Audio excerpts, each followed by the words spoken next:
Hello guys. May good to. Bagong liko yan. Magsuklay sa muna ako kasi magluluto ako mamaya.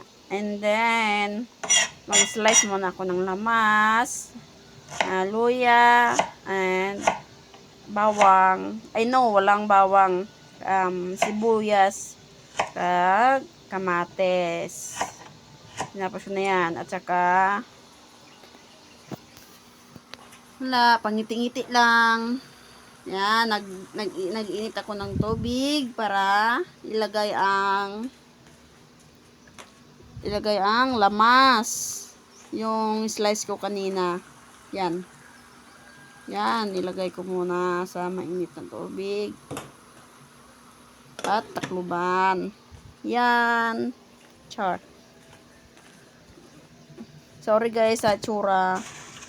At saka, inayos ko yung isda. Inisan ko.